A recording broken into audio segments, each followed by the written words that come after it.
여러분, 환영합니다. 오늘 해설 시간에서는요, 성경 전체를 꿰뚫는 아주 거대한 건축 청사진을 하나 펼쳐보려고 합니다. 사실 창세기부터 요한계시록까지 읽다 보면, 아니, 이 수많은 파편 같은 이야기들이 도대체 어떻게 하나로 연결되는 거지? 싶을 때가 있잖아요. 오늘 바로 그 퍼즐의 가장 중요한 조각을 맞춰보려고 합니다. 자, 그럼 이 방대한 성경의 서사를 꽉 잡아주는 단 하나의 뼈대는 과연 무엇일까요? 개혁주의 청교도 신학에서는 아주 명쾌하게 대답합니다. 바로 아브라함 언약이라고요. 그러니까 이게 단순히 까마득한 옛날 아브라함이라는 한 개인에게 일어났던 고립된 사건이 아니라는 거예요. 창세기의 첫 장부터 지금 이 시대를 살아가는 우리의 정체성까지 하나로 쫙 연결해주는 말 그대로 마스터키이자 핵심 줄기라는 걸 오늘 다루게 될 자료들이 공통적으로 증명하고 있습니다. 오늘 우리가 이 거대한 뼈대를 어떻게 하나씩 뜯어볼지 전체적인 흐름을 잠깐 짚어볼게요. 성경을 관통하는 핵심 청사진부터 시작해서 일방적이고 무조건적인 은혜, 하나님 나라의 새 기둥, 구별된 백성의 표징인 할례, 그리고 마지막으로 은혜와 믿음으로 완성되는 언약까지 순서대로 쭉 따라가 보겠습니다. 자, 그럼 첫 번째 주제입니다. 성경을 관통하는 핵심 청사진, 즉 구속사의 뼈대부터 바로 들어가 보죠. 아브라함 언약은 그냥 한 사람이 너 복 받을 거야 하고 끝나는 개인적인 축복이 절대 아니에요. 청교도들은 이걸 은혜 언약이라고 불렀는데요. 이게 무슨 뜻이냐는요. 아담이 첫 번째 약속이었던 행위 언약을 완전히 깨트려 버렸잖아요. 그때 하나님과 인간 사이에 어마어마하게 거대한 틈이 생겨버렸는데 바로 그 끊어진 다리를 다시 잇기 위해 설계된 하나님의 완벽한 해결책이라는 겁니다. 인간의 그 뼈아픈 실패를 극복하기 위한 원대한 구속 계획이 처음으로 우리 눈에 보이게 딱 구체화된 역사적인 뼈대인 거죠. 다음으로 두 번째 파트, 일방적이고 무조건적인 은혜. 완전히 새로운 형태의 계약에 대해 살펴볼게요. 창세기 15장을 보면 정말 흥미로운 장면이 나옵니다. 하나님이 당시 고대 근동의 계약 방식을 완전히 파격적으로 뒤집으시거든요. 원래 당시 사람들은 계약을 맺을 때 쪼갠 동물 사체 사이로 양 당사자가 같이 걸어갔어요. 우리 중 누구라도 약속 어기면 이 동물처럼 죽는 거다 하고 목숨을 건 위험을 서로 공유하는 거죠. 그런데 하나님의 언약은 달랐습니다. 하나님이 홀로 그 쪼갠 고기 사이를 쓱 지나가셨어요. 이게 무슨 뜻일까요?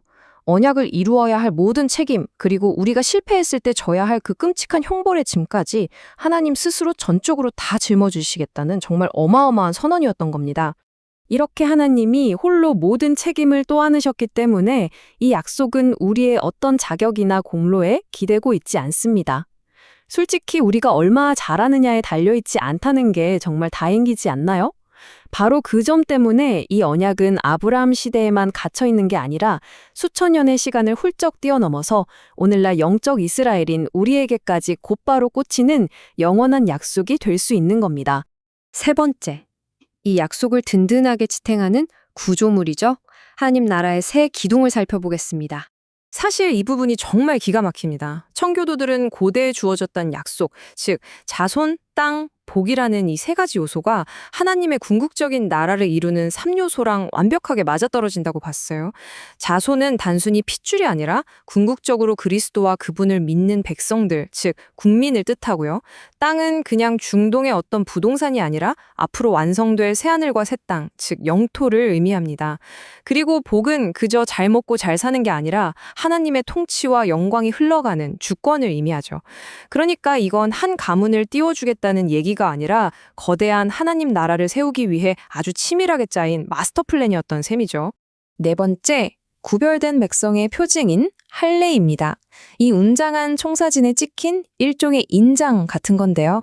자, 이 거대한 청사진을 다 그리신 후에 하나님은 확실하게 도장을 쾅 찍으십니다.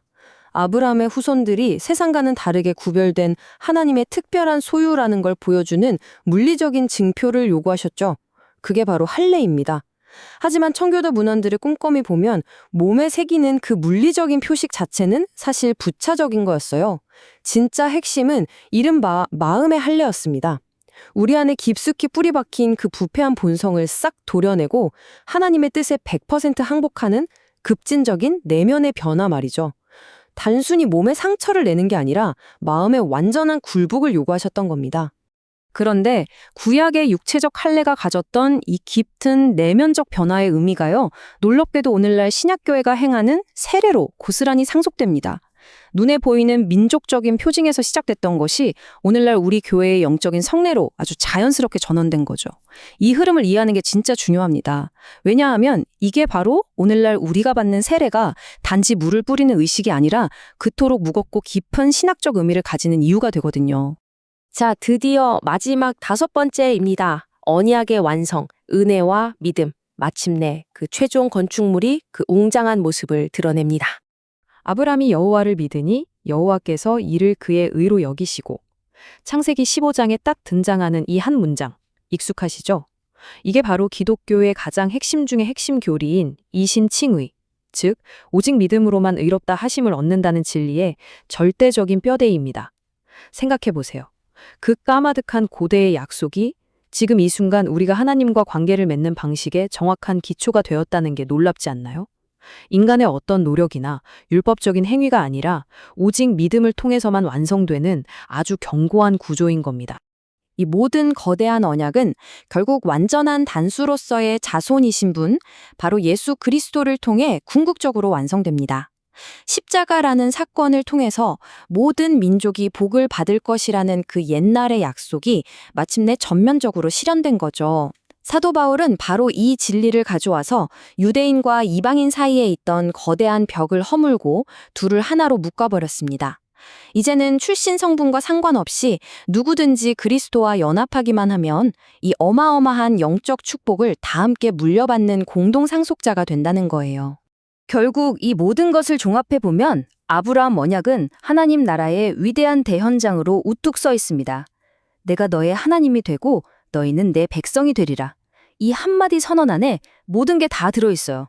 하나님께서 우리 삶의 아주 세밀한 부분까지 주권적으로 이끌어 가시고 또 우리가 넘어질 때조차 끝까지 신실하게 붙들고 보존하시겠다는 가장 강력하고 확실한 보증서인 거죠. 오늘 이 해설 시간을 마무리하면서 여러분께 이 질문을 하나 던지고 싶습니다. 여러분의 신앙이 그저 막연한 감정이 아니라 오늘 우리가 살펴본 이 절대 깨어지지 않는 무조건적이고 영원한 청사진 위에 세워져 있다는 사실, 이 놀라운 사실이 여러분이 매일매일 살아가는 신앙의 여정과 이 거대한 역사 속에서 스스로의 위치를 바라보는 시각을 어떻게 바꾸어 놓고 있나요?